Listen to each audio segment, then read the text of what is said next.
Good morning शल। कहाँ गया तेरा दोस्त? कहाँ है मयंक? दिखाई नहीं दे रहा।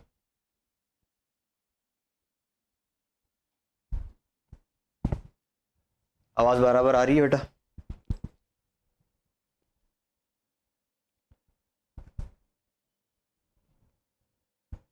मयंक दिख गया आखिर।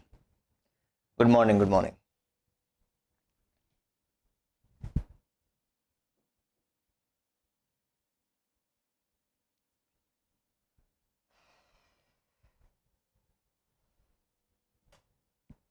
क्लियर। चलो शुरू करें।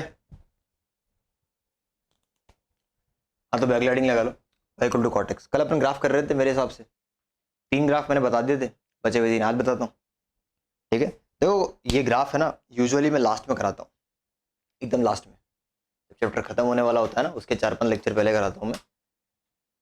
पर क्या तुम लोग को मैंने पहले ही करा दिए ताकि कि तुम लोग इस ग्राफ को याद रख सको, 2-3 बार प्रैक्टिस कर लो।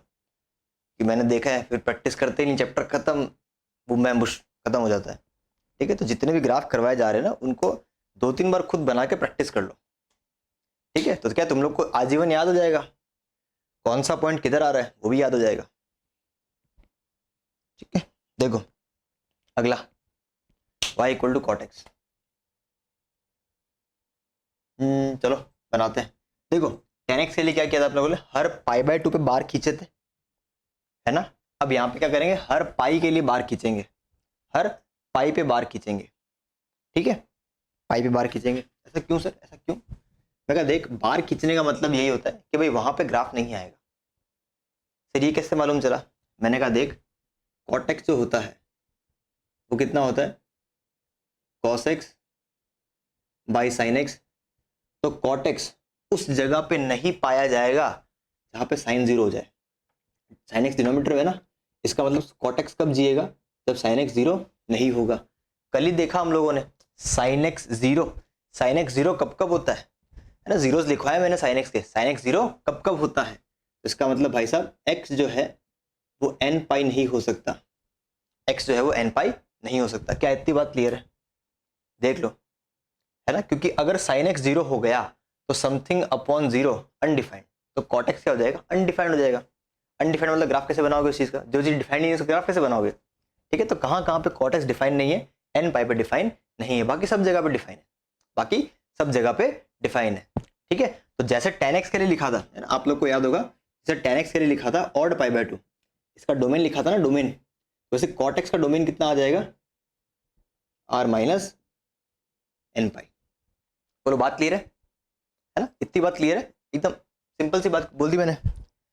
तो क्या करेंगे, ये एन पाई मतलब 0, 1 पाई, 2 पाई, 3 पाई, 4 पाई, है ना, हर पाई पे तुम बार खड़े कर दो, तो हर पाई पे तुम बार खड़े कर दो।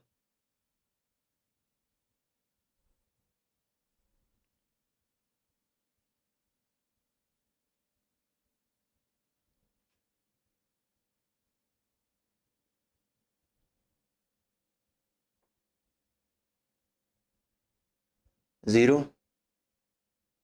पाई, क्योंकि अक्सर स्टूडेंट को ग्राफ की शक्ल याद हो जाती है पर ये पॉइंट याद नहीं होते। ये पॉइंट कौन से है, वो जितनी बार आप बनाओगे उतनी बार आ जाएगा। ठीक है, तो बनाना इंपॉर्टेंट है।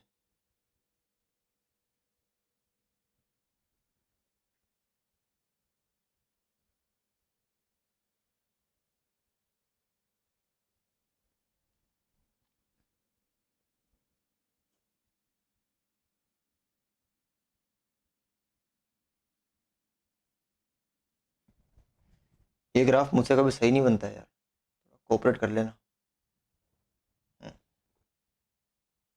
यूँ बनता है, ये सही बना दिया मैंने इस बार, क्या बात है, बस रिकॉर्ड टूट गया जीवन का आज तो।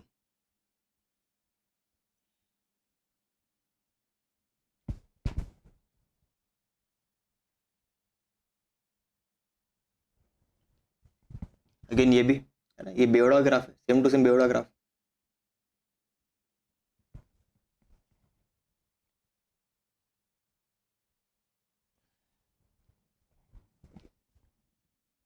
बना लो बना लो।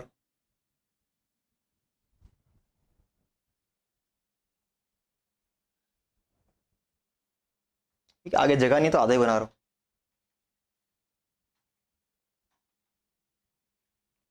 ठीक है, ऐसा बनता है। ये वाला पॉइंट कौन सा है, यहाँ पे काट के गया π/2, आपको कैसे मालूम? इनवर्स ऑफ 10 का ना, वर्ड्स गलत यूज कर रहा मैं। Inverse of 10 12 chapter, second chapter 12 का अलग चीज है वो। हाँ, तो अगर इस सेंस में बोल रहा है कि ऐसे पलट दिया तो बात अलग है ना, पर एक फर्क है। ये 0 पे देख, ये 0 से पाई के बीच में है। 10 का ग्राफ -π/2 से π/2 तक घुमा के देख जरा एक बार, है ना, एक बार जरा घुमा के देख, तेरे को नजर आएगा। देखिए शक्ल बिल्कुल वैसी है, साइन कॉस की सेम है ना, तो जाहिर सी बात है tan कॉट की भी सेम ही होगी। थोड़ा सा डिफरेंस है, समवॉट डिफरेंस है।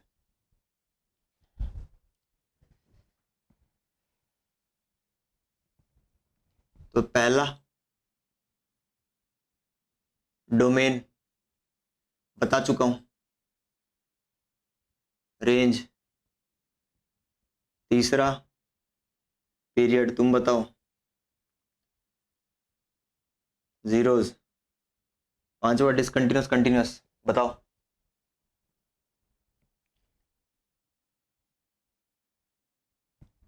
वो मैं समझ गया, मैं तुम्हारे मन की भावनाएं समझ गया। I understood you, don't worry. बताओ। बता चुका हूं मैं सब, डोमेन में बता चुका हूं। जो चीज़ मैं बता चुका हूँ वो लिख लेते हैं। x बिलोंग्स टू r-n π,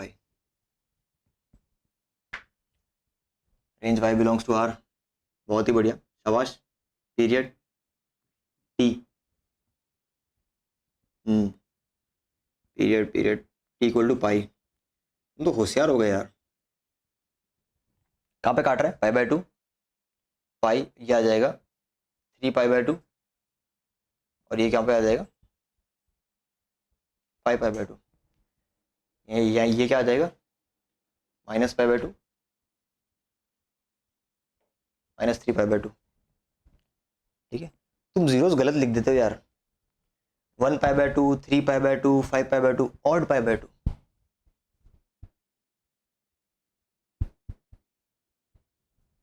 ठीक है, तुम सोच के देखो ना कि ये कॉटेक्स 0 कब होगा, कॉटेक्स 0 कब होगा, सोच के देख लो कि ये हो जाएगा cos x upon sin x। जहां पे cos 0 होगा वहां पे cot 0 होगा।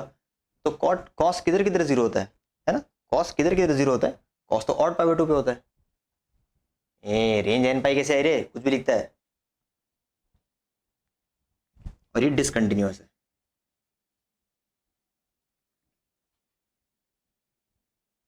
ठीक है, देख tan और cot के लिए एक चीज मैं और लिखवाना चाहूंगा आप लोग को। ठीक है, कल tan में मैंने लिखवाया नहीं, खुद जज करके बता देना मेरे को। जब भी कोई भी ग्राफ देखो, ग्राफ को देखने का उसूल है। ठीक है, जैसे क्या बोलते हैं अपन, चलो ठीक है छोड़ो। ग्राफ को देखने का उसूल क्या है? हमेशा ग्राफ को देखा जाता है लेफ्ट टू राइट। कहीं भी लिख लेना, हमेशा ग्राफ को देखा जाता है left to right, right to left नहीं देखते, है ना। एक सिंपल सा क्या बोलते हैं वो कन्वेंशन बना रखा है ना। अब मैं बोल दूं कि ग्राफ देखो उतर रहा है ना, कोई यहाँ खड़ा होगा बोलेगा नहीं सर ग्राफ चढ़ रहा है, किसकी बात मानी जाए? बस अब ये सब टंटा खत्म करने के लिए ना एक कन्वेंशन बना दिया गया कि जब भी ग्राफ को देखो तो हमेशा लेफ्ट टू राइट देखना है, लेफ्ट टू राइट। डिपेंड करता है ना, आ रही है कि जा रही है, वही है। क्या ले सर, तो लेना है लेफ्ट टू राइट। क्या लेना है? हमेशा लेफ्ट टू राइट, लेफ्ट से राइट देखो। और ग्राफ के नेचर के बारे में बताना है कि भाई ये ग्राफ चढ़ रहा है कि उतर रहा है। ठीक है, हम लेफ्ट टू राइट देखेंगे तो देखो कंटिन्यूअसली नीचे ही आ रहा है, ठीक है। तो जो ग्राफ लेफ्ट टू राइट देखने पे कंटिन्यूअसली नीचे ही आता है, ऐसे ग्राफ को बोला जाता है डिक्रीजिंग फंक्शन, यानी घट रहा है। साइन कॉस में लगा के देखो, कभी बढ़ता है कभी घटता है, कभी बढ़ता है कभी घटता है, कभी बढ़ता है कभी घटता है। ठीक है, तो इन लोग का अलग नाम होता है। अपन यहाँ पे सिर्फ क्या बात कर रहे हैं कि कौन प्रॉपरली बढ़ रहा है कौन प्रॉपरली घट रहा है। तो tan x के बारे में क्या विचार है? अगर tan x को लेफ्ट टू राइट देखोगे तो tan x के बारे में तुम्हारा क्या विचार है? इसको लिख लेना हिंदी में कहीं पे कि ग्राफ को हमेशा लेफ्ट टू राइट देखा जाता है। 10x के बारे में क्या विचार है? 10x क्या होना चाहिए? 10x में छठा पॉइंट ऐड कर लेना। 10x तुम्हारा क्या होना चाहिए? 10x तुम्हारा क्या होना चाहिए? और सर इसका रोल क्या है ये बाद में बताऊंगा, क्योंकि 12th का पार्ट है ये। नाम याद कर सकते हो, बता दिया पहले। साइन एक्स कॉस एक्स कभी कभी चढ़ते हैं, कभी कभी ढलते हैं, कभी कभी चढ़ते हैं, कभी कभी ढलते हैं। तो ऐसे लोग किसी के सगे नहीं होते। ना ही प्रॉपरली इंक्रीजिंग है, ना ही प्रॉपरली डिक्रीजिंग है ना। हाँ 10 में लिख लेना, it is increasing function. It is increasing function. 10 हमेशा बढ़ता रहता है, यानी बढ़ती वैल्यू के साथ 10 बढ़ता हुआ आंसर देगा। और डिक्रीजिंग का मतलब क्या होता है? बढ़ती हुई वैल्यू के साथ, सुनना ध्यान से, 10 इंक्रीजिंग फंक्शन है।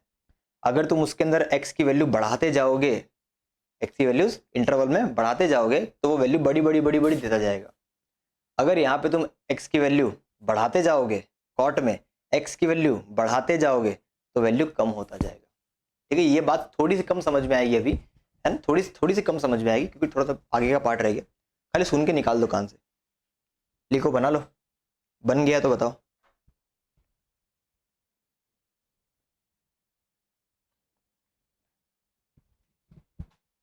लाइफ में ये सब बातें कि एक बार सुनी भी होनी चाहिए,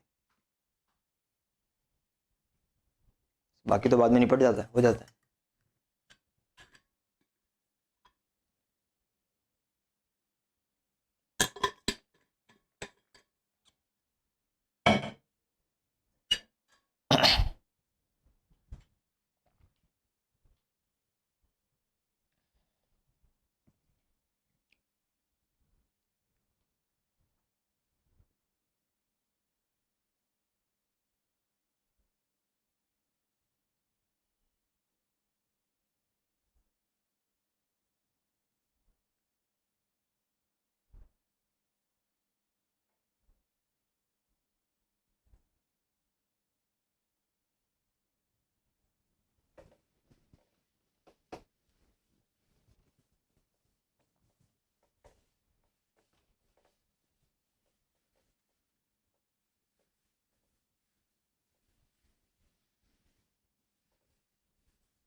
चलो अगला बनाते हैं, पांचवा, y equal to cosec x.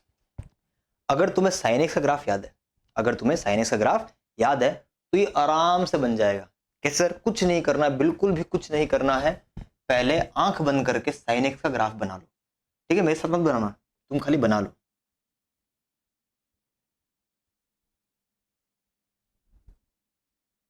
पहले साइन एक्स का ग्राफ पूरा का पूरा कंस्ट्रक्ट कर लो।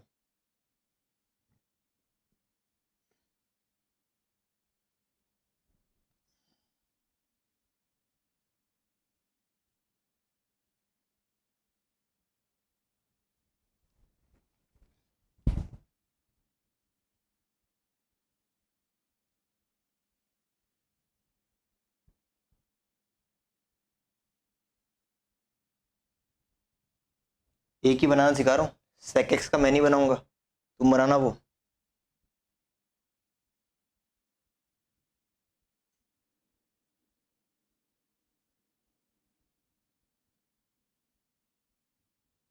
बन गया?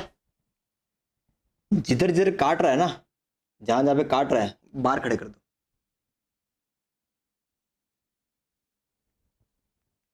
वहां पे बाहर खड़े कर दो, जहां पे काट रहा है ना ये, वहां पे बाहर खड़े कर दो। बहुत सिंपल, इससे सिंपल टेक्निक नहीं है मार्केट में, कहीं भी ढूंढ लो।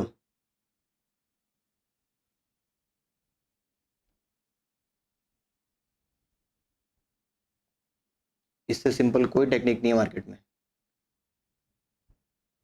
कोसेक और सेक का ग्राफ बनाने की।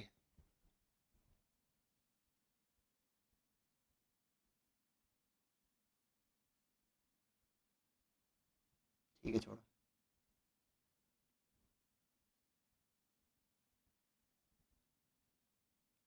नजदीक नजदीक बना दिया क्या मैंने?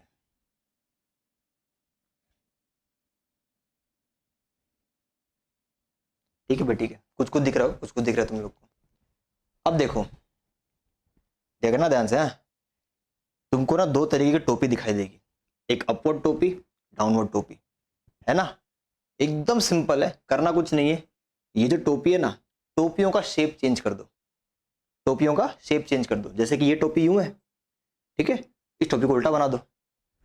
ये वाला पॉइंट तो इधर ही, जैसे ये टोपी है ना, तो इस टोपी को ऐसे उल्टा बना दिया, बस एकदम ऊपर तक।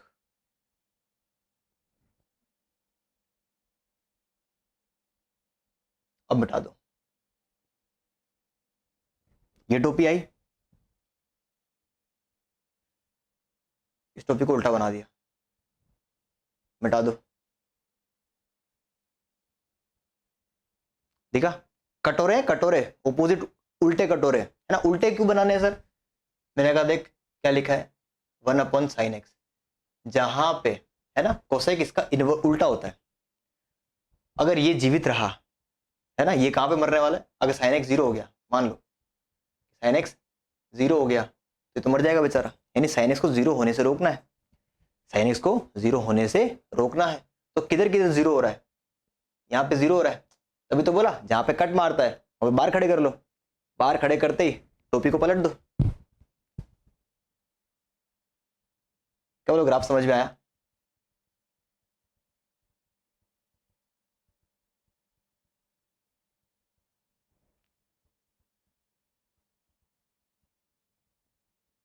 इसको मिटा दो। तुम ये ग्राफ पेंसिल से बना सकते हो, और हल्का डॉटेड करके तुमको समझ में आ जाएगा कि मैंने कैसे बनाया ये। ठीक है, ये कौन सा था? जीरो। ये कौन सा है? π/2। ये क्या है? पाई। ये क्या है? 3π/2। ये क्या है? 2 पाई। ये वाला कौन सा है? 5π/2। ये वाला कौन सा है? 3 पाई, एंड सो ऑन। ठीक है, इस तरीके के कटोरे दिखाई देंगे। सेम इस तरफ कर लेना। ठीक है, अब मैं थोड़ा फास्ट बना रहा हूँ। ठीक है, तुम ढंग से बना लो।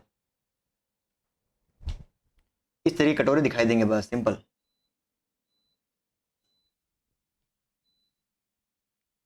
अब मिटा दो इसको।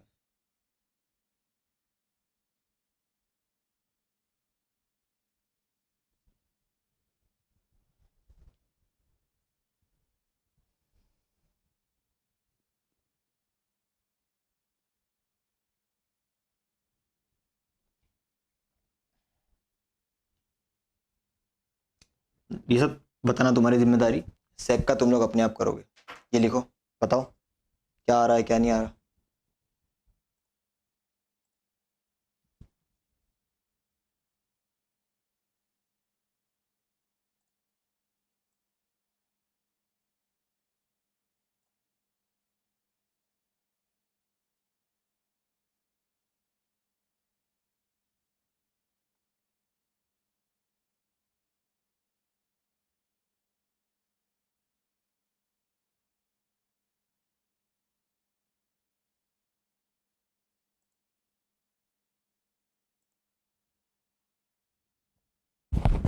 देखो,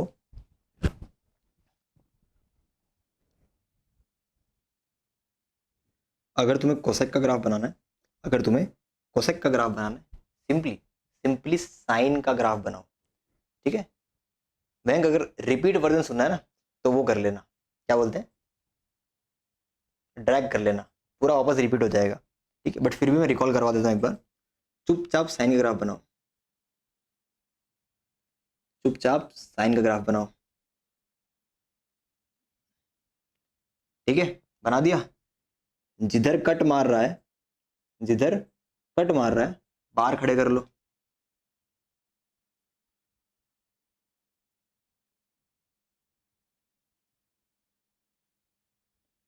ठीक है, देखो मैं वैल्यूज रख के भी बता सकता हूँ। ठीक है, बट हमें क्या करना है, ग्राफ को याद करना है। ठीक है, मैं वैल्यूज रख के भी बता सकता हूँ, पर जो सबसे आसान तरीका है, ट्रस्ट मी, मैं तुमको वही बता रहा हूँ। अब यहाँ पे इस सेगमेंट में देखो, इस कॉलम में देखो, शेप ऐसा है, तो कोसेक के शेप के लिए उसका उल्टा बना दो। यहाँ पे शेप ऐसा है तो कोसेक के लिए इसका उल्टा बना दो, यहाँ पे शेप ऐसा है तो कोसेक के लिए इसका उल्टा बना दो, ठीक है। यहाँ पे ऐसा है कोसेक के लिए इसका उल्टा बना दो, यहाँ पे शेप ऐसा है तो कोसेक के लिए इसका उल्टा बना दो, ठीक। अब इसको नीचे वाले ग्राफ को मिटा दो, ये तो साइन का है ना।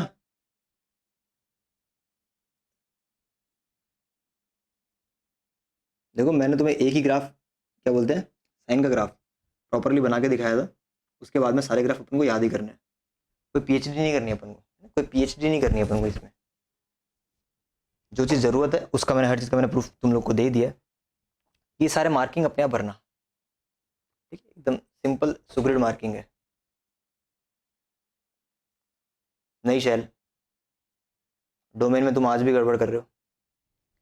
ये देखो ना, 0 पाई, जहाँ पे बार खड़े हैं वो पॉइंट हटाने हैं। 0 पाई, 2 पाई, 3 पाई। अब भी तो बताया था थोड़ी देर पहले क्या, कि साइन एक्स किधर किधर 0 हो रहा है, बस वो जगह बचा लो। तो साइन एक्स जो है n पाई पे 0 होता है, तो सब ले लेगा, बस n पाई छोड़ देगा, सब ले लेगा, n पाई छोड़ देगा। देखो मैं जानता हूँ थोड़ी सी दिक्कत होती है, मुश्किल होती है ना, मुश्किल होती है, इसीलिए तो कह रहा हूँ याद करने हैं ग्राफ। बनाना मैंने सिखा दिया, ये चीज़ें, ये पैरामीटर्स याद करने।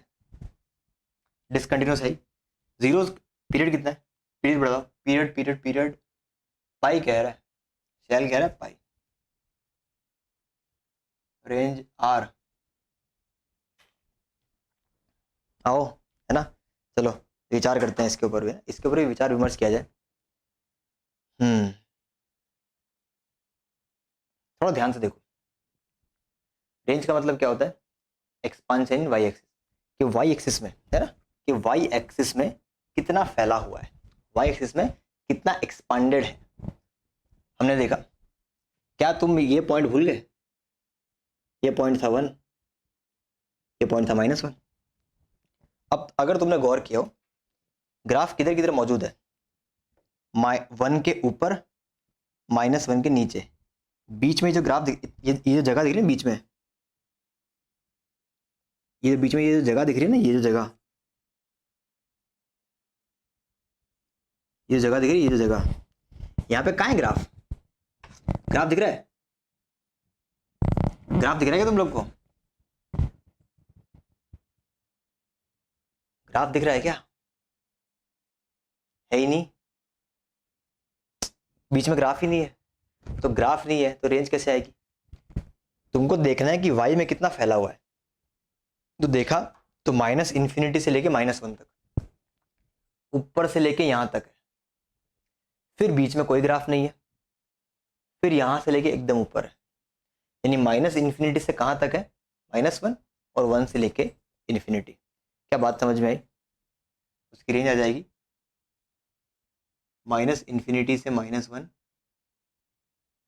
यूनियन 1 से इन्फिनिटी, ठीक है। कई लोग इसको ऐसा भी लिखवाते हैं, इसका पीरियड पाई नहीं 2 पाई है।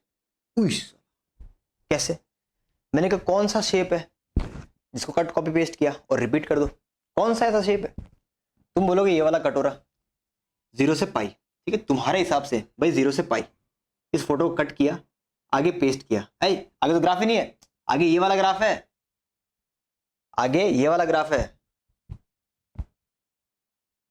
स्क्वायर ब्रैकेट नहीं आएगा, ओपन ब्रैकेट आएगा।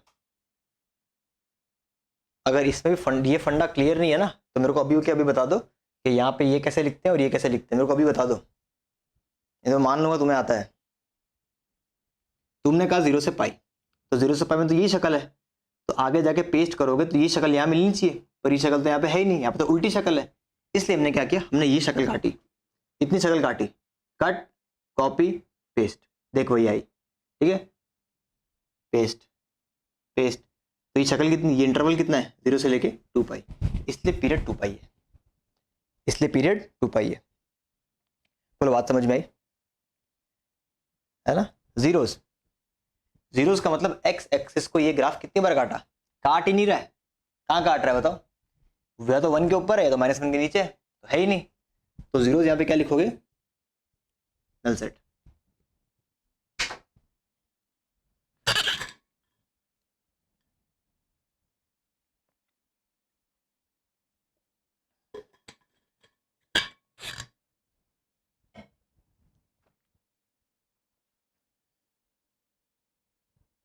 डिसकंटिन्यूस आंखों से दिख रहा है ना, बार खड़े किया मतलब डिसकंटिन्यूस है।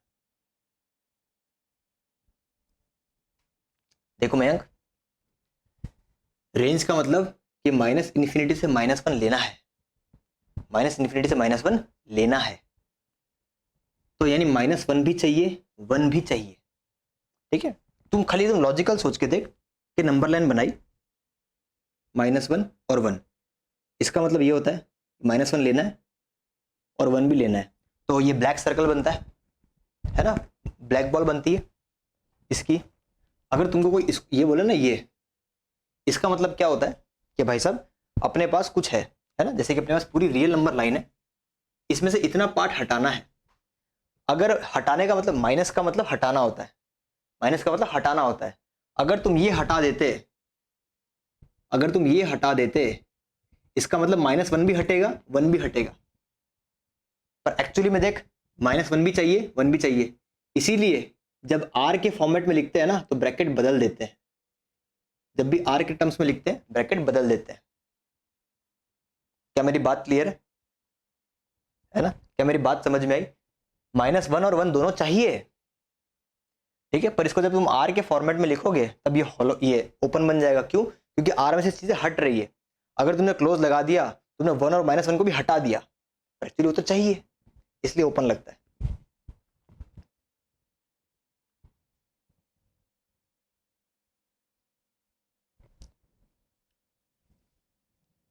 ठीक है, चलो छाप लो। अब देखो सेक में भी यही कटोरा आएगा, बस कटोरे की जगह बदल जाएगी। ठीक है, तुम गलतियां ना करो, इसलिए मैं तुम्हें वो तो मैं लिखवा देता हूं। ये किसका लिखवा रहा हूं? Sec x. वो चीज हटानी है डोमेन में से, वो चीज हटानी है डोमेन में से जो कॉस को 0 बना रही है। सेक क्या होता है? 1/cos होता है। ये सही है, ये सही है, ये सही है, ये सही है, ये सही है। सेक के लिए ये लिख लेना, ग्राफ अपने आप बनाओ। ग्राफ मैं ना बना रहा सेक का, एक तो अपने आप बनाओ। देखो इन ग्राफ में कोई पीएचडी नहीं करनी, इन ग्राफ में कोई पीएचडी नहीं करनी है, तो इन पर ज्यादा टाइम वेस्ट करने का कोई सेंस नहीं है। अब बस ये पता होना चाहिए कौन सा पॉइंट कहाँ पे आएगा, किधर बनेगा, कैसे बनेगा। इसलिए सारे ग्राफ समझा दिए कि बनाने किधर है, क्या बनाने हैं, कैसे बनाने हैं। अगर तुम भूल जाते हो, पॉइंट रखो, अपने आप बन जाएगा।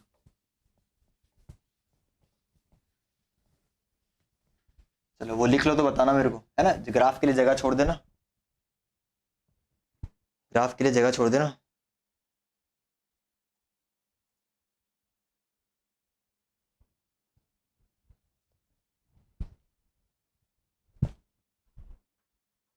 और देखो ये चैप्टर लॉग जितना आसान नहीं है, लॉग तो आसान था, इसलिए लॉग के तुम्हारे क्वेश्चन बन गए, शीट बन गई, 2 4 डाउट थे, वो मैं कर दूंगा सॉल्व, है ना, उसकी चिंता मत करो। पर ये चैप्टर इतना आसान नहीं है, क्योंकि भाई ये चैप्टर तुम देख रहे हो, इसमें लगता है मैनिपुलेशन, है ना, तो मैनिपुलेशन तो दिमाग लगाने से ही आएगा। ठीक है, इसका जब मैं कुछ डीपीपी मैंने भिजवा रखी थी ऑलरेडी, है ना, बची कुछ जो डीपीपी है मैं और भिजवा दूंगा। ठीक है, मुद्दा क्या है, तुम लोग को सॉल्व करना है। बची कुछ डीपीपीज है मैं और भिजवा दूंगा, तो वो भी बैठ के सॉल्व करो। ठीक है, और चैप्टर खत्म होते होते मॉड्यूल मिल जाएगी, मॉड्यूल करनी है, उसके अलावा कुछ नहीं करना, नो एक्स्ट्रा बुक, है ना। देखो मुझे मालूम है कि तुम्हें कितना कराना है, ठीक है, आई नो कि तुम्हें एक्चुअली में कितना कराना है, तो जगह जगह से सॉल्व करने की कोई ज़रूरत नहीं है ना। दुनिया में बहुत सी किताब मिलेगी, बहुत से अलग अलग सवाल मिलेंगे, इस स्टेज पे तुम्हें वो सब करने की कोई ज़रूरत नहीं है, जितना मैं दूँ उतना सफिशिएंट है, दैट्स इट। क्योंकि मुझे मालूम है कि जैसे जैसे तुम चैप्टर्स करते जाओगे, है ना, मिनिमम हर चैप्टर में तुमको 100 सवा 100 सवाल लगाने हैं, दैट्स इट। उसके बाद टेस्ट होते रहेंगे, प्रैक्टिस होती रहेगी, जब एग्ज़ाम आएगी तब रिवीजन होगा, तब नए चीज़ें करेंगे अपन, है ना। कुछ तब के लिए तो छोड़ दो, है ना। तो चैप्टर में एकदम डीप डाइविंग करने का, एकदम से डीप डाइविंग करने का कोई सेंस नहीं है। चैप्टर की डेप्थ को समझ लिया, ये सफिशिएंट है। ठीक है, क्योंकि हर चैप्टर में ऐसे ऐसे सवाल बन सकते हैं ना कि तुम चैप्टर कितना ही पढ़ लो, उस सवाल में तो अटक ही जाओगे। इसका मतलब ये नहीं कि तुम्हें चैप्टर नहीं आता है। ये समय नहीं है डीमोटिवेट होने का, ये वो समय नहीं है। ये समय ये है कि हाँ जितना पढ़ा, डीपीपी सॉल्व की, मॉड्यूल सॉल्व की, शीट सॉल्व की, खत्म, दैट्स इट। और कुछ नहीं करना। मैक्स टू मैक्स प्रैक्टिस मैं क्लास में कराई दे रहा हूँ, इसके बाद आने वाला नहीं है मेंस में, 100% नहीं आने वाला है ना। चलो, तो जितना मैं दूं अपने को उतना ही करना है। ठीक है, किसी सीनियर की बात सुनने की जरूरी नहीं है, जरूरत नहीं है, वो आईआईटीएन नहीं है। ठीक है, किसी आईआईटीएन से राय लो तो मेरे को बताना। तो 12th वाले भी आज वही गलती कर रहे हैं, एक चैप्टर क्या पढ़ा दिया, 10 किताबों से उस चैप्टर को सॉल्व कर रहे हैं, जिसकी कोई सेंस नहीं है, जिसका कोई सेंस नहीं है। एक किताब लो, पूरी करो बस। मेरे पास 100 सवा 100 किताब पढ़ी है मैथ्स की, 100 to 125 बुक्स, एकदम नई नवेली चाहिए तो बता देना, बेच दूंगा। चलो, क्वेश्चन लिखो। अब नॉर्मल क्वेश्चन स्टार्ट करते हैं, ठीक है।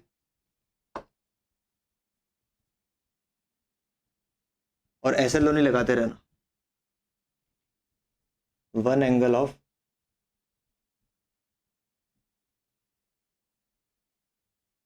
quadrilateral, what about RD Sharma. See, देख, चल देख, RD शर्मा एक कैटेगरी टाइप ऑफ स्टूडेंट के लिए होती है। मैं तुमको थोड़ा सा ब्रीफ कर देता हूँ, सुनना ध्यान से। एक सबसे पहले आती है एनसीईआरटी। अगर तुम आईआईटी को टारगेट कर रहे हो ना, आईआईटी को टारगेट कर रहे हो, और मैं स्पेसिफिकली मैथ्स की बात कर रहा हूँ, फिजिक्स केमिस्ट्री की बात नहीं कर रहा। अगर तुम आईआईटी क्रैक करने की बात कर रहे हो तो एनसीईआरटी का कोई सेंस नहीं है। एनसीईआरटी का कोई सेंस नहीं है। एनसीईआरटी तो इतना बेसिक दिया है, इतना रद्दी दिया है, जिसकी कोई सीमा नहीं है। एनसीईआरटी पढ़नी पड़ेगी, किसके लिए? स्कूल पर्पस के लिए, ठीक है, वरना कोई फायदा नहीं है। एनसीईआरटी तो पढ़नी ही पड़ेगी, क्योंकि आईआईटी भी एनसीईआरटी को फॉलो करता है। जो एनसीईआरटी में लाइन लिख दी, आईआईटी उसको ट्रू मानेगा, भले ही वो ट्रू हो कि ना हो, क्योंकि किताब में गड़बड़ तो होती है। मैथ्स में ये तो करनी है तुम्हें स्कूल पर्पस के लिए, इसका आईआईटी से कोई लेना देना नहीं है। 2-3 चैप्टर छोड़ के, वो 12वीं की बात है, 12वीं में बताऊंगा। फिर इसके बाद, है ना, कई बच्चे, उनको आदत होती है एस चांद सॉल्व करने की, आर डी शर्मा सॉल्व करने की। तुम 10th तक करते आए होते हो। आर डी शर्मा, इसकी 2 तरह की किताब आती है। एक आती है सब्जेक्टिव, एक आती है ऑब्जेक्टिव। एक आती है सब्जेक्टिव, एक आती है objective. Subjective is very repetitive. अगर तुम एक ऐसे स्टूडेंट हो जिसको एक बार में चीज समझ में आ जाती है, तब ये तुम्हारे लिए नहीं है। अगर तुम एक ऐसे स्टूडेंट हो कि तुम्हें 2-3 बार, 4-5 बार स्ट्रेस देना पड़ता है कि ये पॉइंट को वापस पढ़ना है, ये पॉइंट को वापस पढ़ना है, तभी ये करो। मैं तो आर डी शर्मा रेफर करने को बोलूंगा नहीं, इतनी जाड़ी जाड़ी किताब है, तुमसे वही खत्म नहीं होगी। कब डीपीपी करोगे, कब शीट करोगे, कब मॉड्यूल करोगे, ठीक है। But if you fall under this category कि यू आर है, मतलब ठीक है यार, 2-3 बार पढ़ना पड़ता है, तब आर डी शर्मा लगाओ। इसकी ऑब्जेक्टिव अप्रोच की बुक आती है, इसकी ऑब्जेक्टिव अप्रोच की बुक आती है, जो कि जेई मेंस के लिए सफिशिएंट है। तुम चाहो तो कर सकते हो, पर करने का फिलहाल कोई सेंस नहीं है, कोई सेंस नहीं है अभी। अरे क्या लेना देना, रणवीर दीपिका हो कि सुरेश रैना हो, मेरे को उससे क्या लेना देना है, कुछ भी हो, ठीक है। तुम चाहो तो कर सकते हो आर डी शर्मा, पर मैं इस वक्त, इसके बाद आती है वेरियस टाइप्स ऑफ बुक्स, इसके बाद आती है वेरियस टाइप्स ऑफ बुक्स, है ना। तुमको नाम मुहैया करा देता हूँ। एक आती है सेंगेज, इसको कर लो, आईआईटी निकल जाएगी 100%। इसको कर लो, आईआईटी निकल जाएगी। एक आती है अमित एम अग्रवाल है, इस ऑथर की बुक आती है। या तो ये कर लो या ये कर लो, कोई बात नहीं, दोनों में से एक ही सीरीज करनी है। ये अलग सीरीज है, ये अलग सीरीज है। अमित एम अग्रवाल देखा जाए तो ये थोड़ी सी टफर साइड पे है, थोड़ी सी टफर साइड पे, थोड़ी सी। अब इसके बाद तो किताबें आती रहती है, आती रहती, कोई किताबों का अंत नहीं है। ठीक है, की पॉइंट मैथ्स के लिए तुम्हें कोई बुक नहीं खरीदनी, तुम्हें कोई बुक नहीं खरीदनी। ठीक है, तुम्हारा स्कोर आ ही जाएगा, अल्टीमेटली आ जाएगा, अगर तुमने मेरी बातों को फॉलो किया आ जाएगा। तुमको बस 2-3 चीज़ों पे फोकस करना है। ठीक है, एक तो कॉपी, कौन सी कॉपी सर? नोटबुक। नोटबुक जितना मैंने करा दिया ना उसी को रिपीटेटिवली वापस कर लो।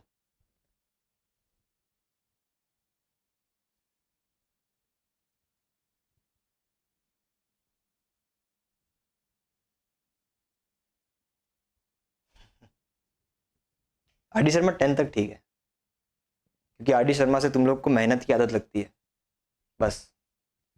उसके बाद टीचर क्यों होता है, मेरे को एक बात बताओ ना, टीचर क्यों होता है? अगर तुमको किताबों से नॉलेज मिल जाती तो टीचर क्यों होता फिर? है, तुमको अगर किताब पढ़ के तुम आईआईटी क्रैक कर लेते तो टीचर काहे होता है फिर? वाई है, वाई? टीचर को मालूम है उस किताब में से कितना करना है। टीचर ने वो किताब की होती है, टीचर रोज, है ना। टीचर भी कभी स्टूडेंट ही होता है, उसने भी वो अपने टाइम पे छोड़ी होती है।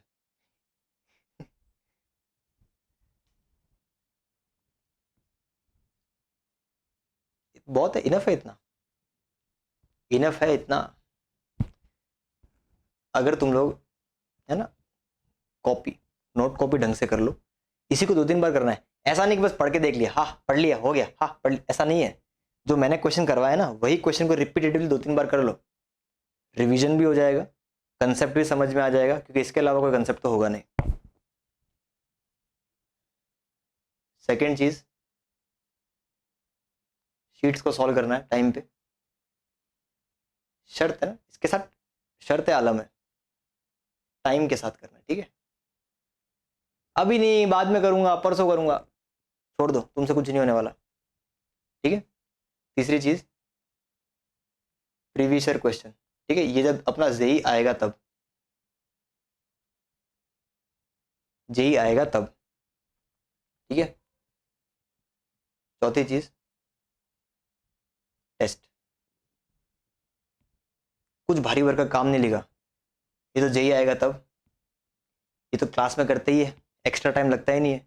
शीट करनी है, टेस्ट है, टेस्ट देना है, यानी मैंने कुछ नया बताया ही नहीं। एक चीज है जो तुम नहीं करते,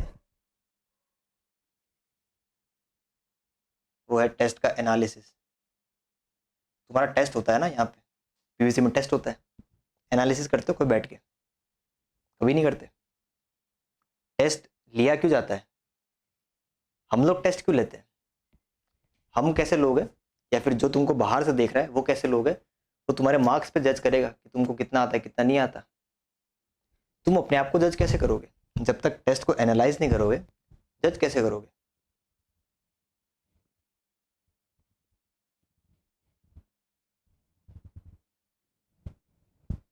यही होता है। तो अभी, और ये क्या है, शीट और होती क्या है, सारे वैरायटी के क्वेश्चन कवर हो जाते हैं इसके अंदर। ठीक है, पर तुमको ये बात समझ में आनी चाहिए, तुमको ये बात समझ में आनी चाहिए कि it is maths, it is maths, questions are never ending. हर किताब में तुमको नया नया सवाल मिलेगा। हर टीचर, है ना, अगर वो उसको अपने आप को बड़ा दिखाना होगा ना, तो हर टीचर तुमको ये बोलेगा, ये नहीं कराया, ये नहीं कराया, वो नहीं कराया, ये वो ये। हर बुक में नया नया सवाल मिलता है, हर जगह तुम लोग नया नया सवाल देख सकते हो। ऐसा नहीं है कि तुमको कराया नहीं गया, कंसेप्ट अल्टीमेटली वही लगता है। अल्टीमेटली क्लास में कंसेप्ट पढ़ाए जाते हैं, ना कि सवाल, है ना। अब उन कंसेप्ट को लगाना कैसे है, लगाने के लिए कुछ बेसिक क्वेश्चन लिए जाते हैं जिससे उस कंसेप्ट की क्लैरिटी हो जाए। देखो, पढ़ने और पढ़ाने का तरीका होता है, बच्चों को इन्फ्लुएंस करना बड़ा आसान होता है, बच्चों को इन्फ्लुएंस, बच्चे खींचने का, बच्चे इन्फ्लुएंस करने का तरीका बड़ा बेहद सिंपल होता है। मैं तुम्हें 2-4 क्वेश्चन ऐसे करा दूंगा ना, तुम लोग बोलोगे oh my God Manish sir से बढ़िया मैथ्स को पढ़ाता ही नहीं है। झूठ है ये।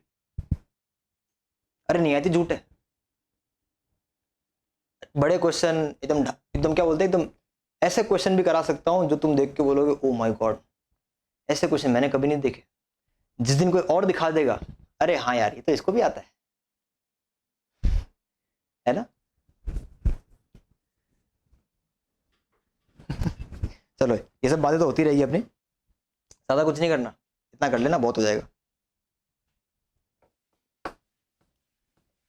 आप भेजना मयंक, बिल्कुल भेजिए।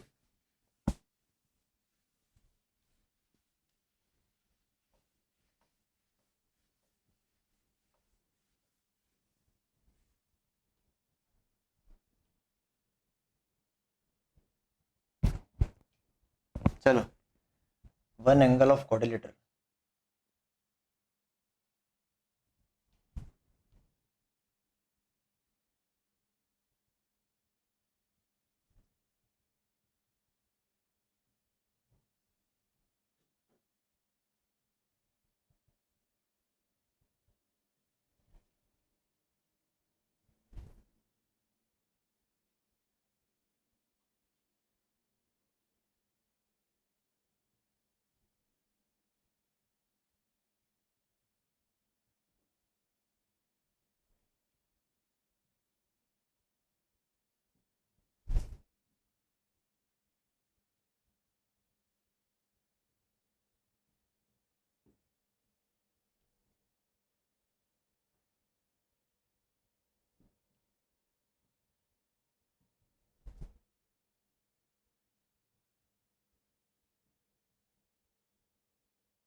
होता है रे, होता है। हम लोग भी किया करते थे ये चीज, है ना। हम जिस स्कूल में थे, लोगों का मटेरियल चाव मारते थे हम लोग। 10th में क्या प्रॉपर, 10th तक हम लोग को क्या प्रॉपर गाइडेंस नहीं थी। हम लोग के कंपैरिजन ढूंढते थे, ये वो। अरे हमारे में तो ये बाकी रह गया, तेरे में ये भी करा है, ला ये भी दे दे, ला ये भी दे दे, ला ये भी दे दे। विश्वास नहीं था ना, कभी विश्वास नहीं होता था। फिर 10th का पेपर देके निकलते थे, अरे यार इतना कुछ पढ़ा था आया कुछ नहीं, या फिर इतना कुछ किया था साला उसमें से कुछ नहीं आया, तो सिंपल सिंपल पूछ लिया। स्टूडेंट कभी सेटिस्फाई नहीं हो सकता, अल्टीमेटली उसको अपने टीचर पे भरोसा है। तो क्योंकि कई चीजें मैं तुमको करा दूंगा, वो मुझे आएगी, पर वही चीज मैं चाहूंगा कि तुम अपना दिमाग लगा के खुद सीखो, क्योंकि एग्जाम मेरे को नहीं देनी, तुमको देनी है। हाँ भाई, क्वेश्चन सॉल्व करो।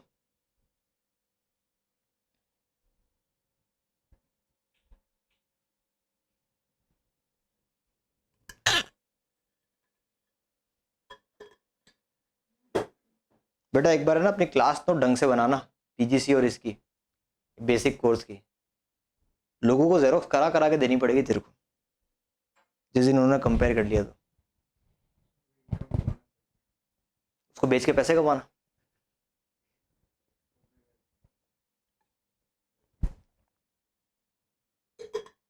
पर हर पेज में मेरा नाम जरूर लिखना ना।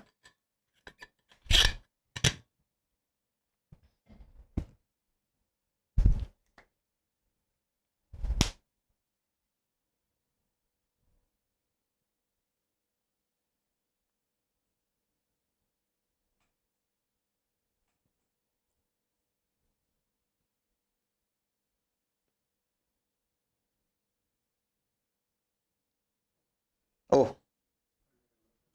My God, Devanshi hello.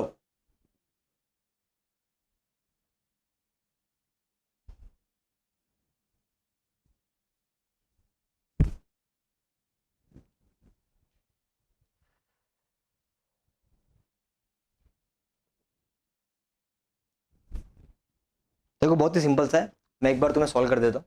क्या दिया है, one angle of quadrilateral has measure. अबे क्वाड्रिलेटरल का मतलब क्या होता है, ये होता है ना ऐसा कुछ, कुछ भी मान लो ना, कुछ भी मान लो। ये कोई क्वाड्रिलेटरल है, एंगल 16/45। भाई साहब जल्दी, बहुत जल्दी निकाल लिए, यानी क्वेश्चन को समझाने की जरूरत नहीं है। Good, nice. ये रेडियन में है, डिग्री में भी कन्वर्ट करके देना है। चल ठीक है, 16, 24, 32।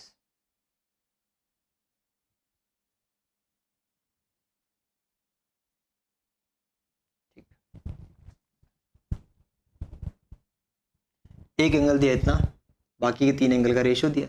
जब भी रेशियो देते के मान लेते, तो मैंने लेट द एंगल्स भी 2K, 3K, 4K। ठीक है, और एक एंगल तो है ही अपना, और गिवन एंगल क्या है। ये बहुत ही सिंपल सवाल था, मेरा देने का मन भी नहीं था।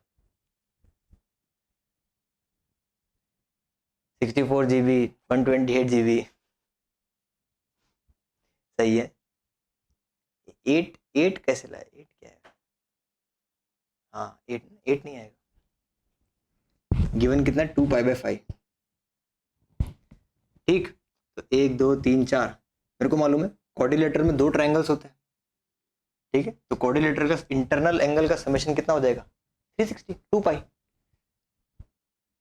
तो 2K plus 3K plus 4K plus 2π/5 equal to 2π। ये कुल मिला कितना हो गया, 9K। ठीक है, तो K का वैल्यू कितना, ये कितना हो गया, 8, 8π/5, 8π/45। K का वैल्यू आ गया, इसमें रख दो, इसमें रख दो, इसमें रख दो, आंसर आ जाएगा। Clear, super easy, dam easy.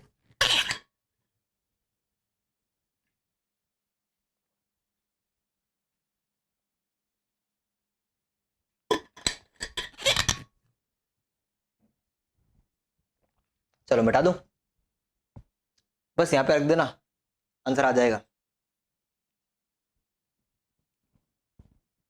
चलो अब देखते हैं कि फॉर्मूला याद नहीं है, फॉर्मूला याद है कि नहीं। फटाफट से फॉर्मूले वाला पेज घुमाओ। ठीक है, sin² A माइनस sin²B, सब रिवाइज कर लो, सब रिवाइज कर लो, फट फट फट, मिटा रहा हूँ उतनी देर में।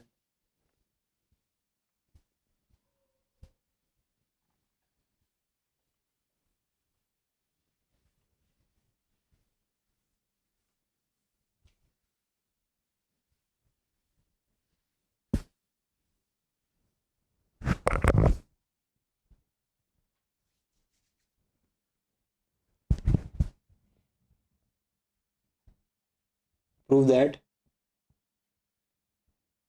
sin² π/8 plus a/2 minus sin² π/8 minus a/2। बहुत ही सिंपल सवाल, sin A। डायरेक्ट धीरे फॉर्मूला लगाना है, सॉल्व करो।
ये तो आना चाहिए यार, आसान है यार।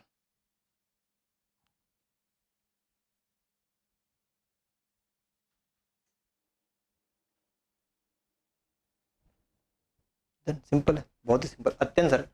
फॉर्मूला लगाना है, सीधा जाएगा। अगर तुम LHS उठाते हो, साइन स्क्वायर ए माइनस साइन स्क्वायर बी, ये रहा फॉर्मूला, लिखवा रखा है मैंने तुम लोग को। कितना, साइन ए प्लस बी, जुड़ेंगे दोनों, π/8 प्लस π/8, π/4। ठीक है, ये और ये जुड़ेगा, -a/2 प्लस a/2, कौन, कोई दिक्कत। चलो पूरा लिख दूं, नहीं पूरा क्यों लिखना है, इंटू साइन ए माइनस बी, ये माइनस ये कटा, minus minus plus a/2 plus a/2 ए, साइन π/4 कितना होता है, 1/√2 साइन ए। खत्म है, खत्म। फॉर्मूला अगर याद नहीं होगा तो बेटे दिक्कत हो जाएगी, गड़बड़ हो जाएगी, गड़बड़ घोटाला हो जाएगा।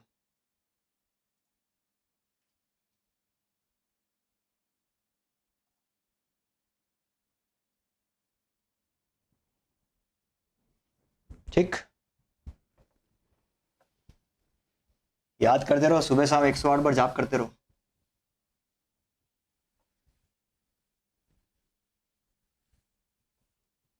ये फॉर्मूले को समझने का टाइम नहीं है, याद करने का टाइम है। अब समझ लिया हम लोगों ने खूब, अब हम लोगों ने खूब समझ लिया।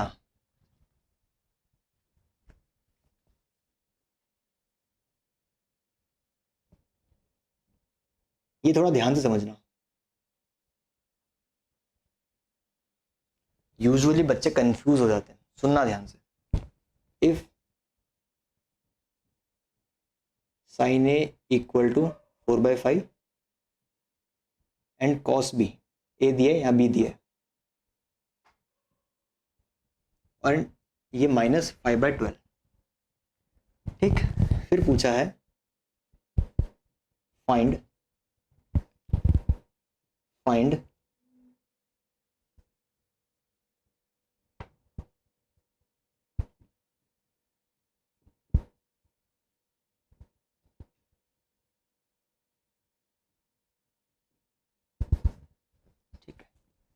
मैंने एक में कंबाइन कर दिया है ना, साइन ए प्लस बी अलग फाइंड करना है, साइन ए माइनस बी अलग फाइंड करना है।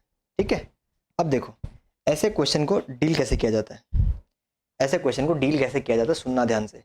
कि यहाँ पे अगर साइन ए का वैल्यू कॉस बी का वैल्यू दिया है ना, अलग अलग एंगल है, अलग अलग एंगल है, तब निकालते कैसे।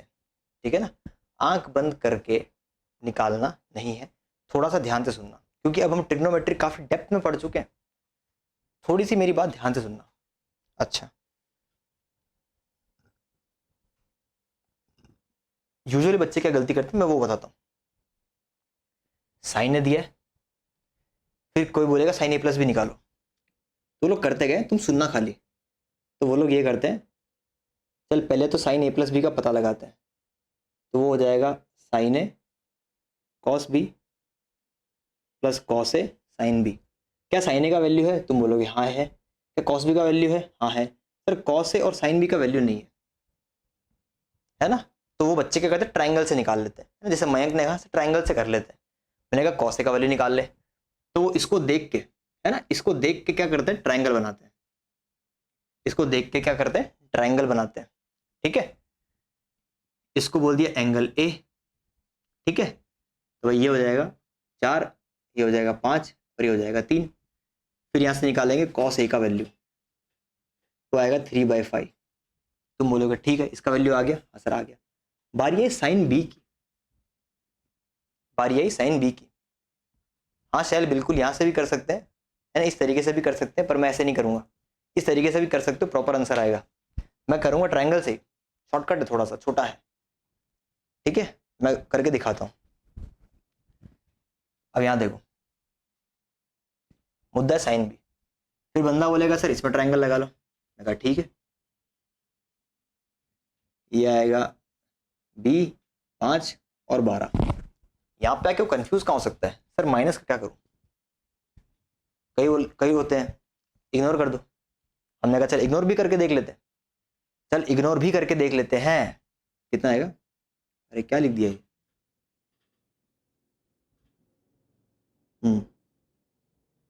ठीक है, यहाँ पे जो आए वो मैंने क्या किया, 13 है, 13 है, 12 नहीं है।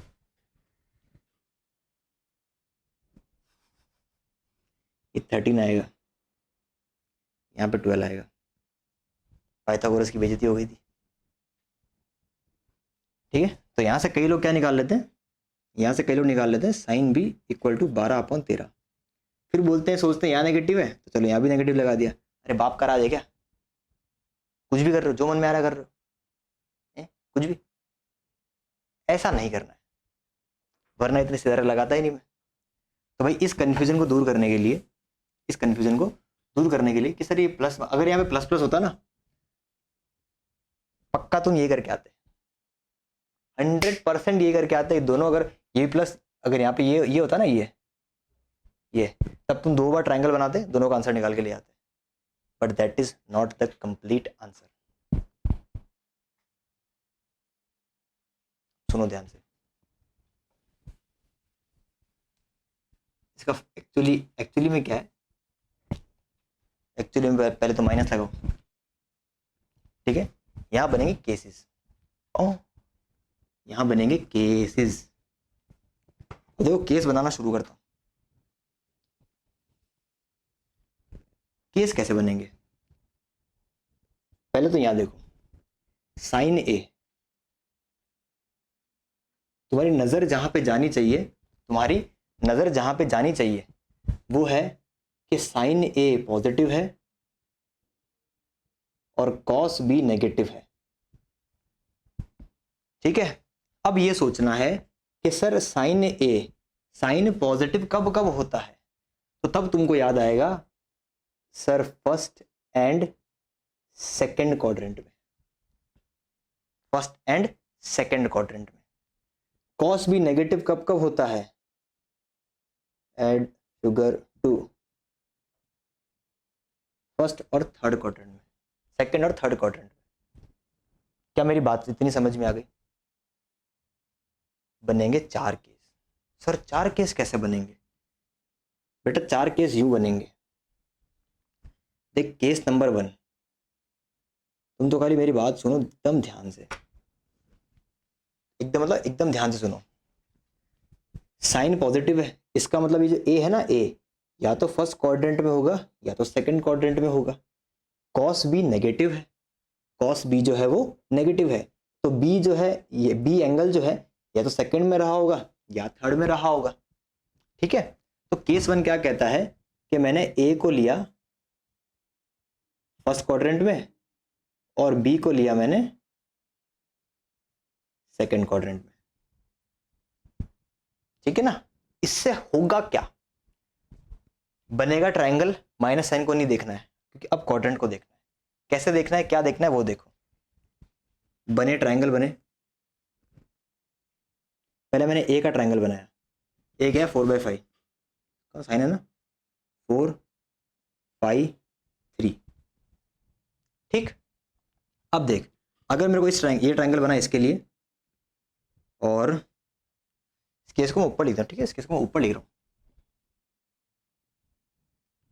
केस 1।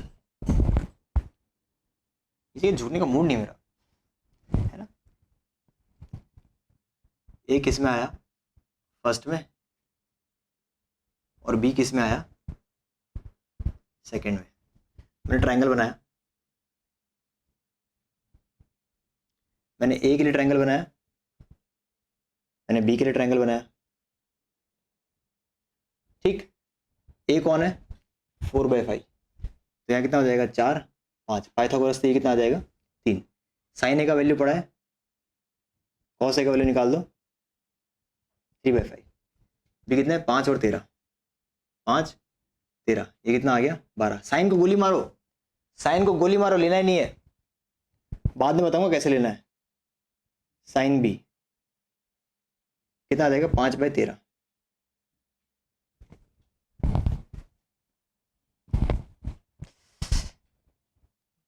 लेक्चर खत्म होते तो नशे में आ जाते हैं क्या मनीष सर? 12/13 आएगा। ठीक है, ट्राइंगल से बना दिया, वैल्यू लिख दी। अब लगाना है प्लस या माइनस।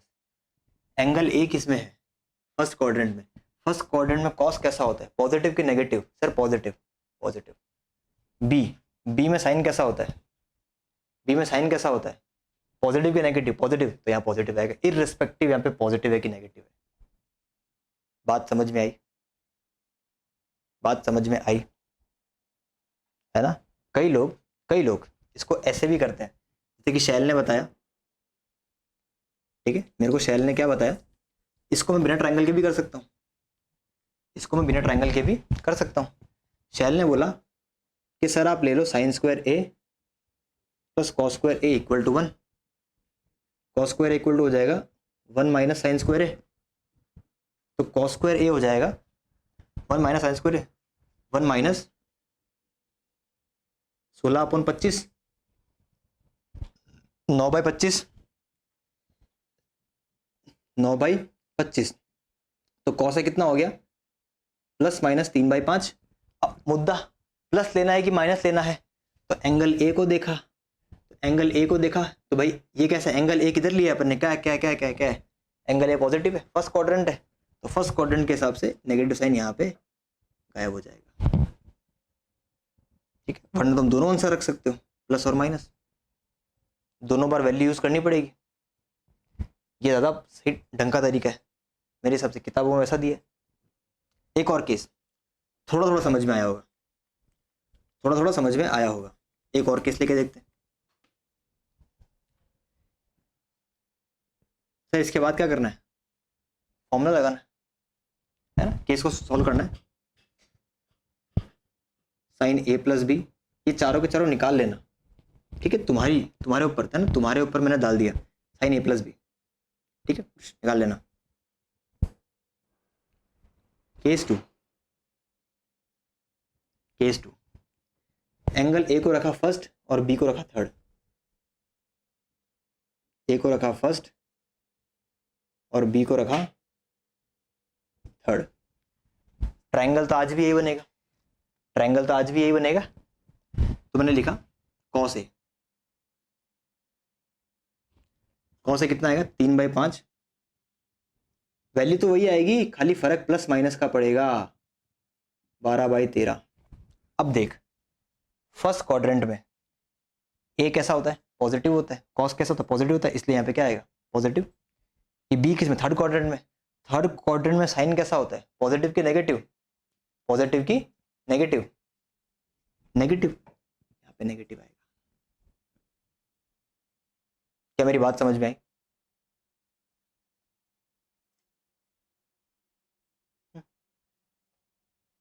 ठीक है, केस नंबर 3। अब ए खत्म हो गया, अब ए को ले लिया सेकंड क्वाड्रेंट, ए को ले लिया सेकंड क्वाड्रेंट और बी को ले लिया सेकंड क्वाड्रेंट। ट्रायंगल तो आज भी वही रहेगा। मैंने निकाला कॉस ए कितना है? वैल्यू तो वही रहेगी, 3/5, साइन बी 12/13।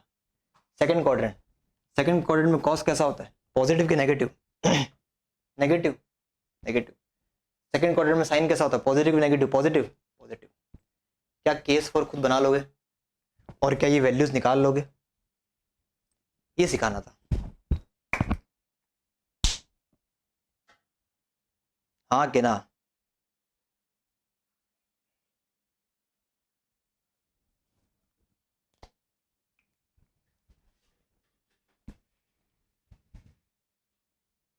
आओ,